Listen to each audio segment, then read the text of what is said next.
네, 강프로입니다. 자, 하나 마이크론 봅니다. 오늘 13% 빠졌습니다. 오늘 빠지는 건 당연하죠. 유상증자가 나왔으니까. 근데 유상증자 내용이 그렇게 썩 좋지 않다고도 제가 주말에 이야기를 드렸습니다. 자, 근데 중요한 건 그거예요. 하나 마이크론이 구멍가게는 아니다. 그쵸? 물론 뭐 승계 작업을 위해서 조금 하는 것 같은 그런 의심이 들기는 합니다.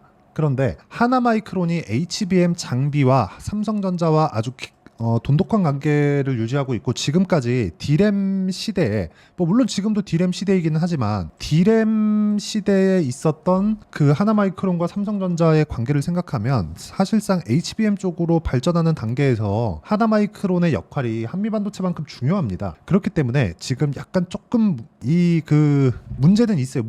분명히 문제는 있습니다. 유상증자 관련돼서 문제는 있어요. 굳이 이렇게까지 해야 되나, 그런 생각이 저도 들긴 드는데 지금은 매도할 때가 아니다. 반등할 겁니다. 무조건 반등할 거고, 이격은 그쵸, 62평선까지의 이격은 좁힐 수밖에 없다. 자, 제가 계속해서 이야기를 드리지만 주식시장은 미래가치를 반영합니다. 그리고 지금 유상증자가 나오면서 하나마이크론의 악재는, 그쵸, 숨겨져 있던 악재는 없어졌다고 생각하시면 됩니다. 제가 항상 말씀드리는 거 있죠. 가격이 중요하다고. 가격은 모든 걸 다 알고 있어요. 내부자가 아니면 유상증자를 고려하고 있다는 것조차도 몰랐겠죠. 그런데 내부자가 아니더라도 뭐가 나와요? 주가는 오르지 않았다는 거죠. 그러면 우리가 주가를 봤을 때 고가가 낮아지고 있는 그런 상황이 나오면 어떻게 돼요? 매도를 해야 되는 구간이 있는데 지금은 그럴 구간이 지나갔어요. 그냥 지금 나오는 건 악재 소멸입니다. 그쵸? 그리고 10%만큼 물량을 더 받아야 되는 그런 상황이 되기는 했어요. 근데 그거에 대한 물량 부담은 충분히 해소가 가능하다. 그래봤자 1,300억 정도의 규모밖에 안 됩니다. 주가 더 빠지잖아요. 그러면 한 1,100억에서 뭐 한 요 정도 규모입니다. 하나 마이크론 기준에서요, 유상증자 물량을 충분히 소화할 정도가 되고요. 무엇보다 HBM 관련된 성장세가 지금도 꾸준하게 진행되고 있고, 뭐가 중요하냐면요, 지금 메모리 반도체에 대한 위치 자체가 완전히 달라요. 진짜 완전히 다릅니다. 과거에는요, 비메모리의 발전 방향에 따라서, 그리고 속도에 따라서 메모리 반도체의 운명이 결정됐는데, 지금은 비메모리의 성능 향상을 위해서는 메모리 반도체가 필수적으로 필요해졌습니다. 그쵸? 설계 단계에서부터 같이 해요. 물론 CPU와 이 메모리의 관계, 여기에서는 약간 조금 부족할 수 있어요. 근데 GPU로 넘어가면 설계 단계에서 같이 할 수밖에 없는 그런 운명적인 만남이 되어버렸습니다. 그렇기 때문에 지금 하나 마이크론을 볼 때는요, 삼성전자에서 HBM을 성공하는지 못하는지 그 내용이 더 중요하다고 보시면 됩니다. 자, 그러면 유상증자 관련돼서 제가 이야기를 자세하게 드릴 겁니다. 왜 이렇게 하고 어디가 안 좋고, 그리고 어디까지는 문제가 되지 않는지, 그 내용에 대해서 이야기를 드릴 건데, 그 말씀드리기 전에 제가 계속해서 강조를 드렸었던 게 가격이잖아요. 가격에 대한 이야기 먼저 드리고 갈게요. 왜 제가 이 얘기를 드리냐면, 가격은 먼저 반영을 합니다. 먼저 반영한다는 건 좋고 나쁨에 대한 부분을, 가격대를 먼저 반영한다는 거예요. 그러면 자, 보세요. 하나마이크론은 어때요?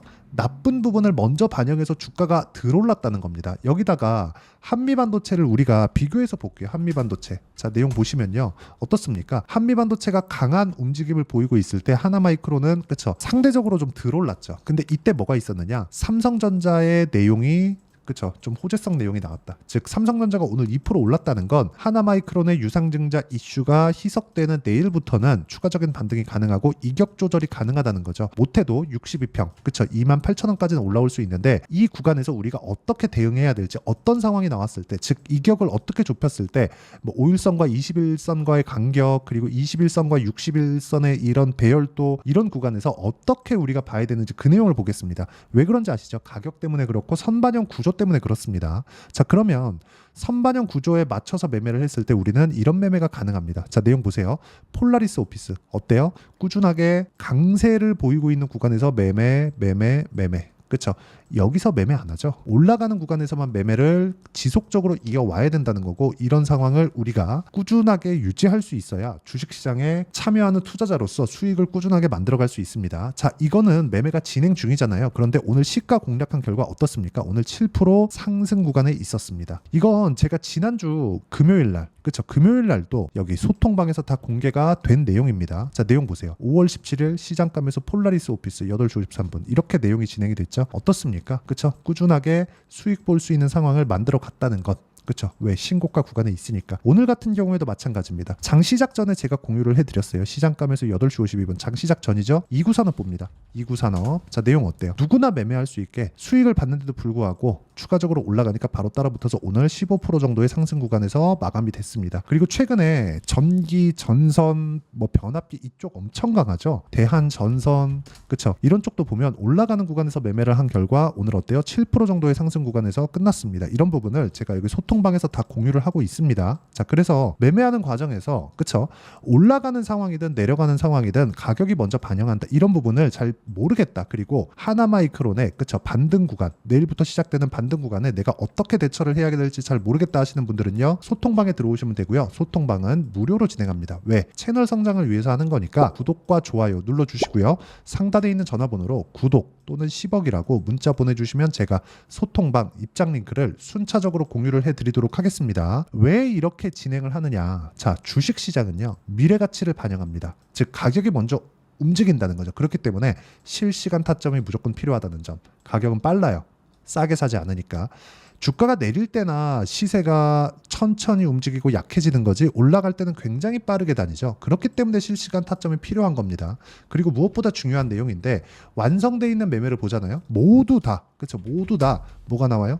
올라가는 구간에서 시세가 터진다. 3거래일 만에 75%. 이런 상황을 내가 만들려면 뭘 해야 됩니까? 미래가치를 반영하는 주식시장의 특성을 이해했을 때 가능하다. 이거 말고는 주식시장에서 내가 돈을 벌 수 있는 방법은 없습니다. 한두 번 수익을 볼 수는 있겠죠. 근데 꾸준하게 돈을 벌 수 있는 방법은 없다. 물론 오늘같이 하나마이크론의 이 장 마감하고 나서 뭐가 나왔어요? 지난 금요일이죠. 지난 금요일날 장 마감하고 나서 유상증자 공시를 내버렸습니다. 아주 나쁘죠. 자, 아까 전에 그 이야기를 계속 한번 드려보시죠. 그러면 제가 이 공시 내용을 통해서 하나마이크론의 상황을 다시 이야기를 드릴게요. 하나마이크론 내용 자체가 좋은 건 아닙니다. 근데 전체적으로 나쁘진 않다는 거죠. 자, 내용 보시면 이 내용입니다. 실제 공시 내용이고요. 누구나 볼 수 있는 자료를 보면 돼요. 뭐 굳이 뭐 내가 뭘 입수했다 이런 거 그냥 싹 다 무시하면 됩니다. 자, 내용 보시면 그래요. 신주 500만 주 추가 발행. 그쵸? 그러면 지금 상장돼 있는 주식 수가 5천만 주가 조금 넘어가니까 한 10% 정도의 증자를 하는 겁니다. 10%가 채 못 되죠. 그쵸? 자, 그러면 여기서 보면 금액 자체를 보잖아요. 1,000억이 조금 넘습니다. 계산하기 쉽게 10%라고 잡고 1,000억이라고 딱 잡으면 그 중에서 70%, 한 68% 정도, 한 60%대 거의 한 70% 정도가 시설 투자. 그렇죠. 시설 투자. 이건 괜찮아요. 왜? HBM 장비가 필요하니까 이쪽을 납품하기 위해서 시설 증가에 대한 부분. 이거는 나쁜 부분이 아니라는 거죠. 근데 밑에 보면 어때요? 운영 자금. 그렇죠. 채무 상환 자금. 그렇죠. 이렇게 있다. 근데 하나 마이크론에는 현금을 포함해서 현금성 자산이 1,000억 정도가 있습니다. 그런데도 불구하고 이렇게 자금을 땡겨간다는 거, 이거는 승계를 하기 위한 그런 게 아닌가라는 생각을 합니다. 뭐 주말 영상에 제가 그렇게 이야기를 드려놨거든요. 뭐 전체적으로 이 그 지배구조를 보면서 이야기를 드렸는데 뭐 그 영상을 한번 참고해 보시면 될 것 같아요. 제 채널에 주말에 제가 하나마이크론 영상을 올려놨으니까 그 부분 참고하시면 될 것 같고, 무엇보다 제가 말씀드리고자 하는 건 그거예요. 유상증자라는 것 자체는 나쁘다. 그런데 이게 그렇죠. 노출되면서 악재가 소멸됐다는 점에서는 호재다. 그렇죠. 이건 긍정적으로 볼 만한 내용이다. 만약에 하나마이크론이 성장할 수 있는 그림이 그려지지 않는다면 그때는 문제가 됩니다. 근데 지금 그런 상황이 아니라는 거죠. HBM에 대한 수요는 내년 물량까지, 그렇죠. 하이닉스에서 생산하는 내년 물량까지 솔드아웃, 완판됐어요. 이제 물량이 없습니다. 만들어 놓으면 달라고 난리예요. 삼성전자에서 지금 납품을 시작하잖아요. 하이닉스와 경쟁하는 거지 이게 뭐 가격을 떨어뜨리거나 그런 게 아닙니다. 수요가 그만큼 있을 수밖에 없는 상황이잖아요. AI 때문에. 이 구간을 우리는 놓치면 안 돼요. 근데 단지 단기간, 그렇죠. 단기간 터질 수 있는 이슈가 터졌다. 그리고 혹시라도 내가 증자를 안 받을 것 같다. 나 증자 안 받을 거다. 돈 없어. 그러면 지금 보유하고 계시잖아요. 그러면 권리락 지나고 나서 신주인수권이 들어옵니다. 신주인수권은 무조건 매도를 하셔야 됩니다. 그거 매도를 안 하면 신주인수권을 바꿔서 현금으로 만들 수 있는데 그거 그냥 없어지는 거니까 무조건 매도하시고요. 웬만하면 증자 받으시는 걸 추천합니다. 증자는 그래도 지금보다는 할인된 가격에 주는 거니까 신주인수권을 내가 더 사는 한이 있더라도 증자는 받는 게 이득이라고 저는 판단을 하고 있고요. 하지만 증자 내용은 나쁘지 않다. 근데 악재 소멸된 측면에서는 긍정적인 내용이다. 그리고 27% 여기 보시면요. 27%의 대주주 지분이 있습니다. 여기 하나마이크론 보면 하나 마이크론. 자, 내용 보시면요. 27.23%의 대주주 지분이 있습니다. 이 정도는 들어와야 돼요. 300억 정도는 들어와야 됩니다. 그쵸? 양심은 있다고 보시면 됩니다. 설마 얘네들이 실권주를 만들겠습니까? 그쵸? 이건데, 자, 요거예요, 요거. 여기 보시면요. 여기 딱 대략 한 여기 채무 상환에 대한 부분, 여기 정도는 이제 대주주가 책임진다. 뭐 그 정도로 이해하시면 될 것 같습니다. 어쨌든 오늘 너무 안타깝지만, 그쵸? 이렇게 하락할 게 아닌데 너무 안타깝지만 재료 소멸적인 측면에서는 문제가 될 게 없고, 그쵸? 오히려 긍정적인 내용으로 볼 수 있고 이격을 좁혀가야 되는 그런 과정에 있습니다. 이 구간을, 그쵸? 실시간 타점 이격을 어떻게 좁히고 5일선과 22평 간의 이격을 왜 좁혀야 되고 이런 상황이 왜 나오는지 그 내용에 대한 부분, 즉 실시간 타점에 대한 부분은 여기 소통방에서 제가 다 공유를 하고 있고요. 소통방에서는 하나 마이크론의 실시간 타점 말고도 다른 종목군들 전체적으로 본다고 보시면 되고요. 이렇게 제가 타점을 잡는 원리가 있겠죠. 타점을 잡는 원리에 대한 부분은 여기 하나 마이크론의 가격 그리고 단기 보유 전략, 그렇죠? 이 두 가지 내용으로 준비를 해놨습니다. 단기는 2주예요. 2주 동안 내가 어떻게 수익 전환을 시킬 것인지 그 내용에 대한 부분을 제가 다 담아놨고요. 그리고 무엇보다 2주 안에 수익 전환을 시키기 위해서는 가격을 디테일하게 잡아야겠죠. 그래서 가격과 단기 보유 전략이고요. 무엇보다 하나 마이크론의 실시간 타점을 제가 문자로 공유를 해드리도록 할 테니까 상단에 있는 전화번호로 마이크론, 자, 마이크론이라고 문자 보내주시거나 뭐 아니면 뭐 하나 마이크론이라고 문자 보내주시면 제가 실시간 타점 그리고 단기 보유 전략 함께 공유를 해드리도록 하겠습니다. 내용 정리하면 그렇습니다. 주식시장은 미래가치를 반영하기 때문에 미래가치를 반영하는 과정에서 가격이 먼저 반영을 하고요. 하나 마이크론 같은 경우에는 역으로 봐야 된다. 즉 나쁜 부분이 있었고 그걸 알 방법이 없었지만 노출이 됐다. 근데 주가가 상대적으로 낮게 움직였었던, 그쵸? 움직임이 좀 더뎠던 부분은 이번에 유상증자 발표로 인해서 악재가 소멸됐습니다. 지금 굳이 매도하기보다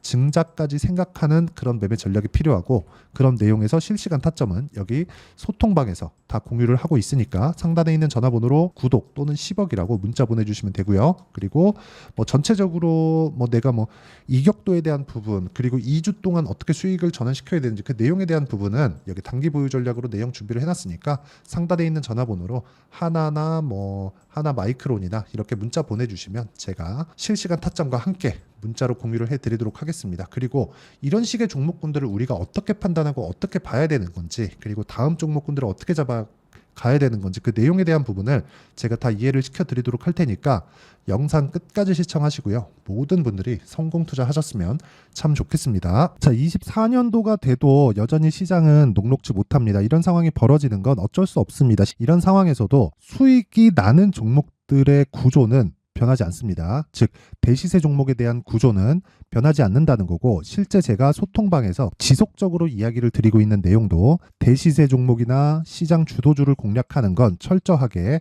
가격 분석을 하라고 이야기를 드리고, 가격 분석 이후에는 이슈에 대한 파악, 그리고 이슈를 파악하고 나서는 다시 내가 얼마에 매수할지 그 타점에 대한 부분을 지속적으로 언급을 하고 있습니다. 자, 근데 생각해 보세요. 1월 달에 시장이 굉장히 어려웠습니다. 어려운 상황에서의 어떤 종목들이 강했냐 보면 반도체와 그리고 바이오입니다. 자, 실제 여기 보면요. HLB에 제가 실제 매매한 내용을 띄워놓고 보여드리고 있는데 1월 22일부터 매매를 시작해서 4일 동안 31%의 수익 마감이 됐고요. 그리고 여전히 신고가 종목입니다. 자, 그리고 그 다음 어보브 반도체, 이름을 보시다시피 반도체 종목이죠. 그리고 AI 반도체는 지속적으로 강세를 보이고 있습니다. 이 종목도 신고가를 먼저 달성한 이후에 제가 21%의 단기간에 21%의 큰 수익을 내고 마감이 됐습니다. 다시 재공략을 준비하고 있고, 이런 부분은 소통방에서 다 공유를 해드립니다. 자, 그리고 그 다음 코세스. 자, 코세스 같은 종목도 당연히 그쵸, 신고가 종목이고요. 그리고 반도체 종목입니다. 이 종목도 영업일 기준에서 이틀 동안 대략 한 15%의 수익 마감이 됐습니다.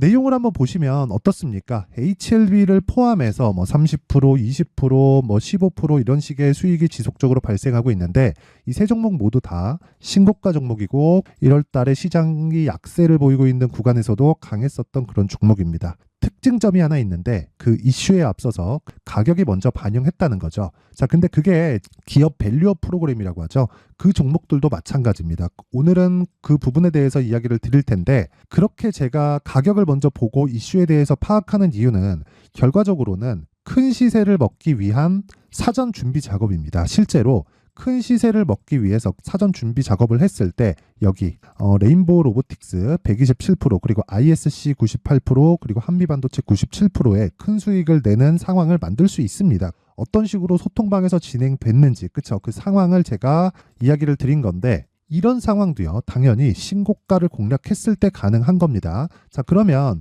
이번에도 마찬가지입니다. 그쵸? 정부 주도의 코리아 디스카운트 해소 방안이 2월 달에 발표를 하고요. 그리고 2월 달에 발표된 내용을 토대로 주가가 움직이는 게 아니라 이미 움직인 내용이 있죠. 실제 이 내용은 크게 중요한 게 아니라는 겁니다. 실제 움직인 내용을 보면 자 기아차입니다. 실제로 12월 달에 신고가를 만들어 놓고 정부에서 입김을 불어 넣으니까 순식간에 기아차를 포함해서 현대차 같은 거대 기업들의 주가가 2주도 채 되지 않아서 40% 정도의 큰 시세를 냅니다. 자, 그러면 우리는 어떤 종목을 봐야 될까요? 이슈를 파악해야 되는 것도 맞지만 철저하게 가격에 맞춰서 매매를 해야 되는 게 당연히 중요합니다. 정부가 주도하는 정책 방향이 있겠죠. 그 방향에 맞춰서 우리가 종목을 찾을 필요가 있다. 자, 그럼 답이 나왔습니다. 정부가 주도하는 방향에 맞춰서 제2의 기아차를 찾는 게 지금은 중요하다. 근데 정부 정책의 방향에 맞게 가자. 그랬을 때 앞서서 제가 보여드렸었던 내용인 여기 레인보우 로보틱스 127% 그리고 ISC 98% 그리고 한미반도체 97%와 같은 수익을 낼 수 있습니다. 물론 시간에 대한 부분은 최소 2주의 시간이 필요하고요. 그리고 최장 3개월 안에 끝내야 됩니다. 자, 기아차의 시세를 보셨던 것과 같이 2월 달에 정부 정책의 방향이 결정되고요. 바로 3월 달이면 시행입니다. 자, 그러면 우리는 거기에 맞춰서 당연히 종목을 찾아야 되고 제가 제2의 기아차를 찾아놨습니다. 제가 아까 전에 소통방에서 이야기를 드렸었던 내용 다 공개를 해드렸는데 그 내용처럼 종목만 받고 싶다 하시는 분들은요. 상단에 있는 제 전화번호로 대시세 자, 대시세라고 문자를 보내주시면 정부 정책의 방향에 맞는 종목을 모든 분들에게 무료로 공개를 해드리도록 하겠습니다. 자, 제가 원하는 건 채널 성장이 목적입니다. 자, 그래서 구독과 좋아요 꼭 좀 부탁드리고요. 모든 분들이 정부 정책에 맞는 방향으로 매매를 이어가서 큰 수익 보셨으면 좋겠습니다.